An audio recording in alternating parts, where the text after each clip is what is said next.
बिस्मिल्लाहिर्रहमानिर्रहीम। Class first year physics chapter number 7 oscillation, उसके तमाम फार्मूलाज जो है आज उसको डिस्कस करेंगे और उसके रिलेटेड जितने भी एमसीक्यूज़ कॉन्सेप्ट्स है उसके ऊपर भी बात करेंगे। तो इसमें सबसे पहला जो इक्वेशन है वो है रिस्टोरिंग फोर्स के मुतालिक, वो है F of R is equal to minus K X. ये आपके पास हुक्स लॉ भी है।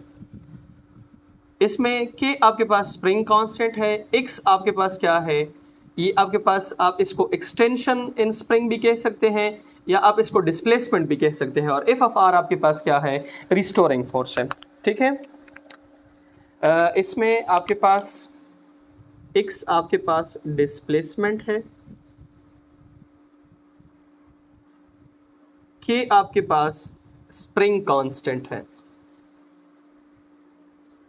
अगर आपसे रिस्टोरिंग फोर्स मांगा गया है तो आपको x की वैल्यू दी गई होगी और k की वैल्यू भी दी गई होगी, और आपसे कौन सी फोर्स मांगी गई होगी, रिस्टोरिंग फोर्स, तो आप ये वाला इक्वेशन इस्तेमाल करेंगे। अब अगर आपसे स्प्रिंग कांस्टेंट मांगा गया है तो उसकी इक्वेशन है k is equal to F of R divided by x। अगर आपको रिस्टोरिंग फोर्स दी गई है और इस एक्सटेंशन इन स्प्रिंग या डिस्प्लेसमेंट दी गई है तो आप इस इक्वेशन से स्प्रिंग कांस्टेंट को क्या कर सकते हैं, फाइंड कर सकते हैं। ये इक्वेशन मैंने डिस्कस किया है आपके पास horizontal mass attach to spring. अब अगर vertical mass attach to spring है तो उसके लिए इक्वेशन जो है वो थोड़ा इनसे चेंज है। वो किस तरह है, k इज इक्वल टू, यहाँ पे एफ ऑफ आर आपके पास क्या है, रिस्टोरिंग फोर्स जो है वो इन case of vertical mass spring system वो आपके पास है basically mg divided by x। तो आप ये वाला इक्वेशन जो है वो क्या करोगे, इस्तेमाल करोगे। अच्छा, अब अगर आपसे एंगुलर फ्रीक्वेंसी मांगी गई है तो आपके पास इक्वेशन है omega is equal to 2 pi divided by t।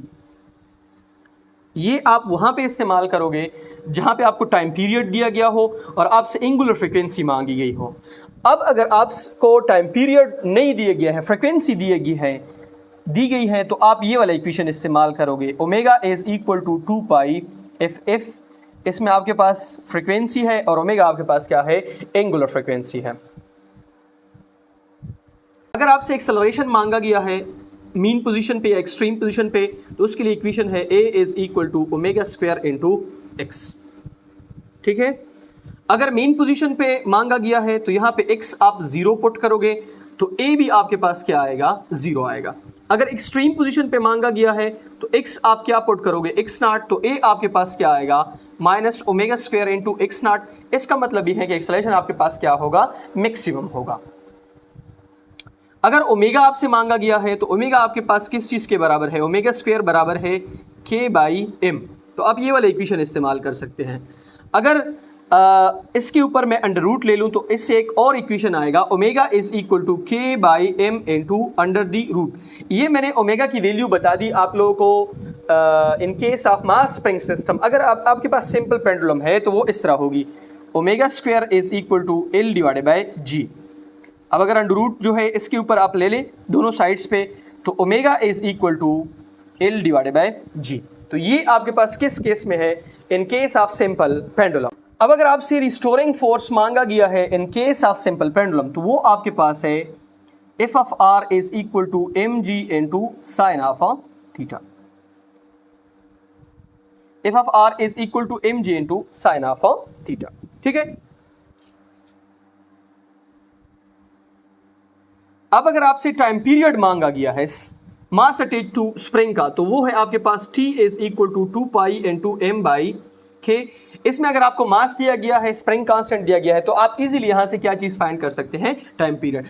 अब अगर आपको दिया गया है कि मास को हमने डबल कर लिया या स्प्रिंग कांस्टेंट में चेंज कर ली तो 2 पाई को हटाओ, t is directly proportional to under root m। इसका मतलब यह है कि टाइम पीरियड जो है उसका मास के साथ कौन सा रिलेशन है, डायरेक्ट रिलेशन है। जितना मास इंक्रीज करोगे तो टाइम पीरियड आपके पास क्या होगा, इंक्रीज होगा। अगर मास को आपके पास 4 टाइम इंक्रीज कर दिया गया है तो टाइम पीरियड आपके पास क्या हो जाएगा, डबल हो जाएगा। अगर मास को आपके पास डिवाइडेड बाय 2 कर दिया गया है या डिवाइडेड बाय 4 कर दिया गया है तो टाइम पीरियड आपके पास क्या हो जाएगा, हाफ हो जाएगा। इस तरह स्प्रिंग कांस्टेंट के साथ टाइम पीरियड का कौन सा रिलेशन है, इनवर्स रिलेशन है। अगर आप स्प्रिंग कांस्टेंट को 4k कर ले तो आपके पास टाइम पीरियड क्या हो जाएगा, हाफ हो जाएगा। अगर आप स्प्रिंग कांस्टेंट को 4 पे डिवाइड कर ले तो आपका टाइम पीरियड क्या हो जाएगा, डबल हो जाएगा। This is in case of mass attach to spring. अब अगर आप in case of simple pendulum discuss करते हैं तो वो आपके पास है T is equal to 2 pi L divided by G। अगर L दिया गया है, G दी गई है तो आप टाइम पीरियड फाइंड कर सकते हैं, ठीक है। अच्छा, अब अगर कुछ रिलेशनशिप डेवलप की गई है तो वो आपके पास है T is directly proportional to under root L and T is inversely proportional to under root G। अगर L आपके पास 4L है तो आपके पास T क्या हो जाएगी, 2T हो जाएगी। अगर L आपके पास है L डिवाइडेड बाय 4 तो T आपके पास क्या होगी, T डिवाइडेड बाय 2। अब G है, ग्रेविटी को जितना आप कम जगह पे जाओगे, फॉर एग्जांपल मरी और पेशावर का कंपैरिजन है तो मरी में ग्रेविटी कम है, टाइम पीरियड ज़्यादा, पेशावर में ग्रेविटी ज़्यादा तो टाइम पीरियड क्या होगा, कम होगा। अगर एंगुलर डिस्प्लेसमेंट मांगा गया है तो वो आपके पास है x is equal to X not sine into theta. x is equal to X not sine theta की जगह पे क्या पुट करोगे, ओमेगा टी, या x is equal to X not sine of omega की जगह पे 2 पाई f इंटू टी, या x is equal to K X not sine of 2 pi f की जगह पे क्या लिखोगे, t क्रॉस t। ये इक्वेशंस जो है ये भी आपके MCQs के काम आ सकते हैं, ठीक है।